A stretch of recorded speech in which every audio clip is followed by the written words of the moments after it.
اگر آپ مزدور طبقہ میں سے ہیں، دیہاتوں میں رہنے والے کسان، مزدور اور کمرشل سوسائٹی میں کام کرنے والے، bakery, restaurant, textile, furniture, motor bike کے مکینک، مالی، کتابیں فروخت کرنے والے، کسی بھی ایسے پروفیشن سے تعلق رکھتے ہیں تو یہ ملک آپ کے لیے نہیں ہے۔ یہ ملک اشرافیہ، افسرشاہی، جاگیرداروں، جرنیلوں، صنعت کاروں اور موروثی سیاستدانوں کا ہے، جو آپ کی محنت پر اس مفت خور طبقے کو پال رہا ہے۔ شاید آپ کو یہ بات حیرت انگیز لگے تو مثال کے طور پر مارکیٹ میں بیٹھے ایک سموسہ فروخت کرنے والے پر غور کریں۔ سموسے میں آلو، مسالے، چنے، گھی، گیس، میدا استعمال ہوتا ہے۔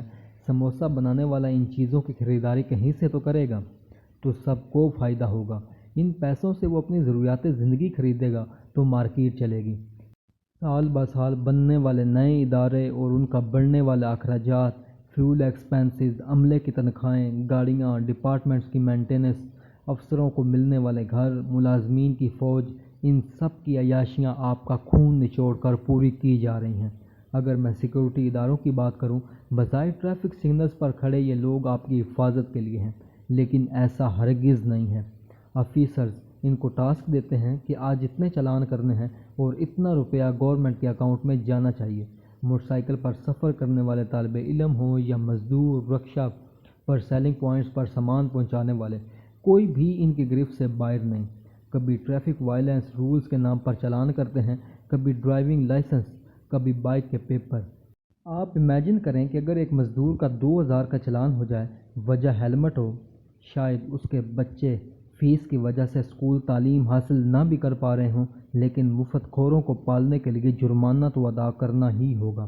موٹر وے پولیس، تھانہ پولیس، ایلیٹ فورس، ڈالفن، ان کے بنانے کا مقصد دراصل عوام کی حرکات پر نظر رکھنا ہے، تاکہ عوام غربت، بے روزگاری سے تنگ آ کر تصادم پر نہ اتر آئے۔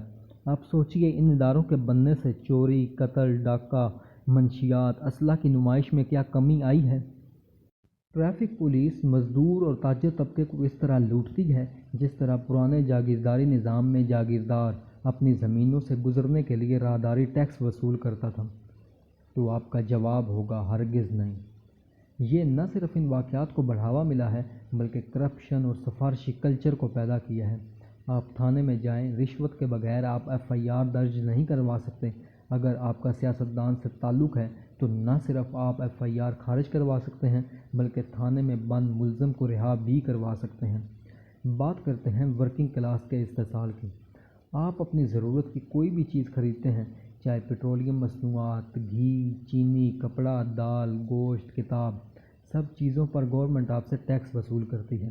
اس کے بدلے میں گورنمنٹ کا کام یہ ہے کہ وہ آپ کو تعلیم، صحت، معیاری خوراک، سیکورٹی، انصاف مہیا کرے، لیکن گورنمنٹ ان چیزوں سے ہاتھ کھینچتی ہے اور وہ مفت خور طبقے کو، جو اس کو تحفظ دیتا ہے، عوام کی محنت کی کمائی کو لوٹنے میں مدد کرتا ہے۔ عوام کی اس سے بڑی تذلیل کیا ہوگی کہ سرکاری اسپتال میں پرچی اور ڈاکٹر سے چیک اپ بھی سفارش پر ہوتا ہے۔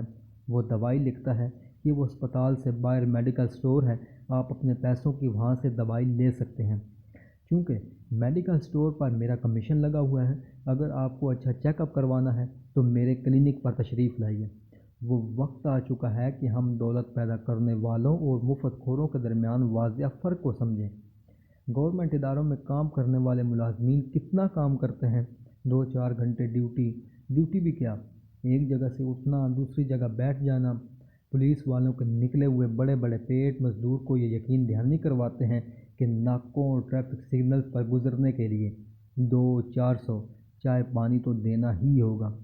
میں ان اداروں کی بات کر رہا ہوں جن کی آج کے دور میں کوئی افادیت نہیں۔ نہ صرف ان کو بند کر دینا چاہیے، بلکہ وہ پیسہ عوام کے فلاح و بہبود اور نوجوانوں کو موجودہ حالات کی ضروریات کے تحت اسکل سکھانے پر لگانا چاہیے۔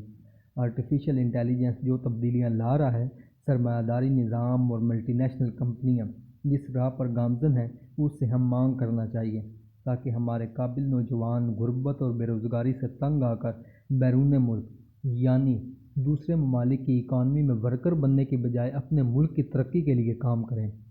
یہ آج کے بزرگ جو پنشنوں کا رونا روتے ہیں، ان سے ایک دفعہ پوچھئے کہ ساری زندگی یا اپنی سروسز کے دنوں میں ایسا کیا کام کیا تھا کہ سرکار آپ کو اولڈ ایج بینیفٹس دے رہی ہے، کہ آپ کو کام کرنے کی ضرورت نہیں ہے۔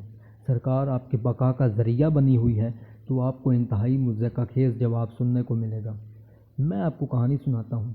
جب 60-70 کی دہائی میں گرین ریولوشن، جسے سبز انقلاب یا زرعی انقلاب کہا جاتا ہے، تو حکومت پاکستان نے امریکی کمپنیوں کے ساتھ مل کر ٹیوب ویل، کھاد، بیج اور ٹریکٹر کے کارخانے بنائے تو نئی ٹیکنالوجی کے آنے سے زرعی پیداوار میں خاطر خواہ اضافہ ہوا۔ چونکہ ٹیوب ویل ایک نیا نظام تھا اور یہاں کے لوگوں کے لیے ایک نیا تجربہ تھا، تو ٹیوب ویلوں کو چلانے، مینٹین کرنے، دیکھ بھال کرنے اور رقبے کے لحاظ سے پانی کی تقسیم کاری کا عمل واضح کرنا تھا تو آپریٹرز کی ضرورت ہوتی تھی۔ بعد میں جب بجلی کی ضرورت یا مانگ دوسری چیزوں کے لیے بڑھتی گئی تو سرکاری ٹیوب ویل کو ختم کر دیا گیا۔ لیکن جو آپریٹرز تھے یا دوسرے ملازمین، اگر آج بھی وہ زندہ ہیں تو آج تک پنشن لے رہے ہیں۔